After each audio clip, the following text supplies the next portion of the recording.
We're going to discuss placement of small diameter implants on a flat mandibular ridge to support a removable denture. Now in this particular case, you can see how the ridge is very flat, and you'll notice on the radiograph that this is very dense bone, D1 bone, with not a lot of trabecular bone or medullary bone. Now what radiographs should one take before implant placement? The standard of care is either a pantograph and a lateral ceph or a cone beam. Now I find periapical radiographs to also be very helpful with digital measuring apps. You can see here's where the implants will be placed. Now back here is pretty much solid cancellous bone with very little medullary or trabecular bone. We've got a little more in here, but we'd like to place the implants as far into the bone as possible. So local anesthesia first with Sitness Plain, followed by lidocaine 2%, 1 to 100,000 epinephrine. So this is more the bone we're working with right here. Lots of cancellous bone, very little medullary bone. You'll remember the densest bone, the hardest bone is in the anterior mandible, D1. The second hardest bone is in the posterior mandible, D2. The fourth hardest is in the anterior maxilla, D3, and the softest bone is in the posterior maxilla, D4. And as the patient ages, you have bone disintegration in the mandible, and as we've all seen, the mandible comes forward and gets closer to the nose. The signs of posterior or vertical dimension loss are downturned corners of the mouth, thin lips, horizontal lines in the face. A lot of times patients will have angular cheilitis or chafing redness at the corners of the mouth, and it just looks like this part of the face has collapsed. So one of the things we're going to do in the small diameter implant cases is reestablish the proper vertical dimension, and we'll talk about that on another video. Okay, so I'm palpating the mandible and just determining the extent of the bone of the alveolar process. This is chlorhexidine, and I'm going to start with a pilot drill at 1200 RPMs. Something you want to be aware of is the safety zone. You'd like to be 7 millimeters anterior to the mental nerve if possible, so you avoid the mental nerve loop. So identify the mandibular mental foramen, and you can do that a couple of ways. Sometimes you can just palpate it. Another way is to make a vacuform tray and place some gutta percha cones on the tray with Scotch tape, something like that. Place it on the mandible and take a radiograph, a periapical radiograph. Then you can identify the gutta percha cone in relation to the mental nerve and determine exactly where the mental foramen and the mental nerve are.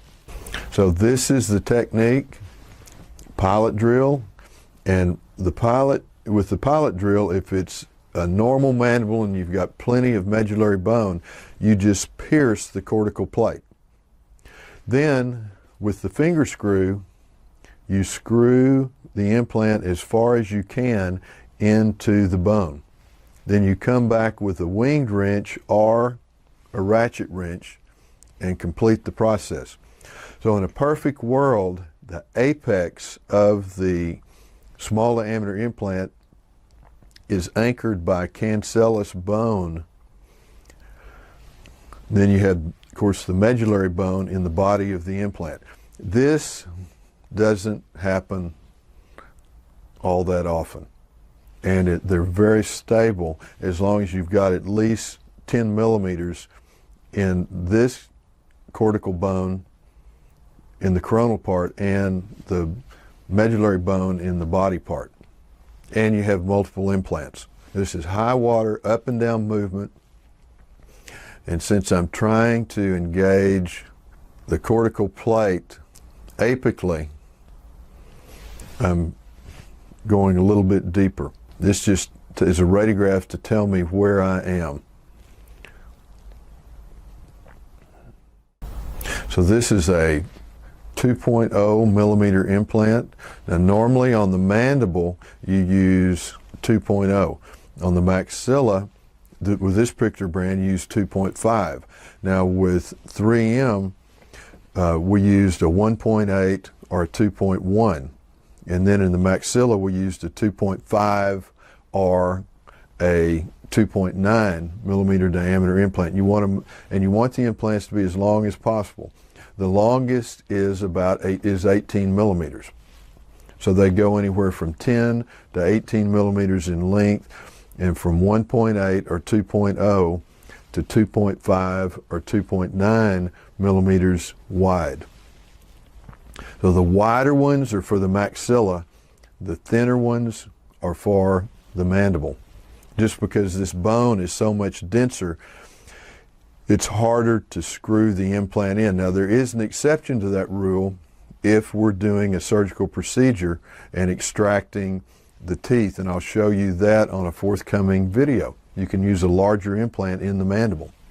So here's the finger driver. Now you should not be able to screw the implant all the way in with the finger driver. If you do, the implant is not going to integrate, and you should remove it and move to a different location. So I'm not worried about 35 Newton centimeters of torque. What I am concerned with, though, I don't want to be able to screw the implant any further into the bone with the little finger wrench or finger driver. It should take the winged wrench or the ratchet wrench to screw it in any further once you've put it to place. See, so I'm trying to engage the cortical bone at the apical part of the mandible. Is the reason I'm drilling further. Now I'm not worried about the pilot drill extending deeply into the bone in the anterior region, because I know where my middle nerves are, middle foramen, and there's not any innervation in this part of the mandible. There are no nerves I'm worried about. Now in this case, I'm using the ratchet wrench just because vertical dimension wasn't a problem. I didn't have enough room to use the winged wrench. Let's talk about middle nerve identification. This is a very easy way to do that, because you know you're safe in the very anterior part of the mandible. So once these two implants have been placed, take a periapical radiograph of here and another one here. The left side, you want this implant included in the periapical radiograph and get as far back as you can, so you also include the middle nerve. On this one, again, you want that small laminar implant included in the radiograph, and then you want the radiograph to extend far enough distally to capture the middle nerve so you can see it on the radiograph. Then take your digital measuring application and measure from here to the middle foramen on the radiograph, on that periapical radiograph, and just be sure you're 5 to 7 millimeters mesial to the middle nerve. Now, as you get closer to the middle nerve, I try to move the implant just a little bit lingually, not into the non-keratinized gingiva, but all the action is out here on the facial, unless the ridge is resorbed enough that the middle foramen is pretty much on the top of the ridge. So bottom line, measure digitally from this implant, place these two implants, then measure from this implant to the middle nerve and stay 5 to 7 millimeters mesial to the middle nerve. So I'm well anterior to the middle nerve. Now something you've got to worry about with the middle nerve in a patient with a flat ridge. It's sort of like a flounder. If you know what that is, the flounder has both eyes on the same side and it just lays flat on the ocean floor. Well, the same thing happens to the middle nerve if you've lost a lot of bone that mental nerve will come up to the top of the ridge. The mental foramen could be on top of the ridge, and so if you went back too far distally, you could be drilling right into the mental foramen. So it's very important that you identify the mental foramen before you drill your pilot hole distally. You want to be sure you're at least 7 millimeters mesial to the mental nerve. And be especially careful in these flat ridges, because it could have migrated up here to the top of the ridge, and the mental nerve is actually on top of the mandibular bone. Now I'm going to constantly check my angulation with a large mirror to be sure that they're generally parallel. Now, one of the great things about small diameter implants versus root form implants, and I place a lot of both of them, is you can have a 30-degree divergence with small diameter implants from the other implants. They can be 30 degrees off, and that's fine, and it actually enhances retention of the removable denture or partial. So you've got a little more latitude with placement. Something else to think about, we've got to be conscious of attached gingiva around implants, just like we are conscious of attached gingiva or keratinized gingiva around natural teeth. So if there's not enough attached gingiva, you should do either a free gingival periodontal graft from the roof of the mouth, or now we use perioderm. And I have a video on perioderm placement in relation to small diameter implants and minimum attached gingiva. So if you can get 4 on the mandible, that's ideal. You can see these are nice and parallel. If you can get 4 implants in the mandible and ideally 6 in the maxilla, that's wonderful. Now, sometimes, especially in the maxilla, you have a hard time finding good bone. And I've had very successful cases where you only had 2 in the maxilla. But ideally, you'd like 6 in the anterior maxilla and 4 in the anterior mandible. So the 2 ways to check and see if your implants are solid: one, you can't turn the implant anymore with the finger driver or the finger wrench. Number 2, when you tap the implants with the end of a mirror handle, the sound should be ting, ting, ting, and not thud, thud.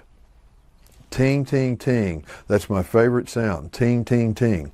Now I'm checking them with the finger driver, and I can't screw them in anymore. So these implants have a very, very high success rate. You can see where each of these was 15 millimeters. And so we've got lots of stability. Now, how do you know when to stop screwing the implant in? Well, I want the shoulder of the implant to be slightly subgingival. The shoulder of the implant, right here, to be slightly subgingival. You would like all the threads to be into the bone, if possible. Sometimes that doesn't happen, and that's okay. That's okay, because you can't keep screwing them in, to try to get all these threads in the bone. At that point, you wouldn't have any of the implant sticking up for the housings. So here we have healing 2 weeks post.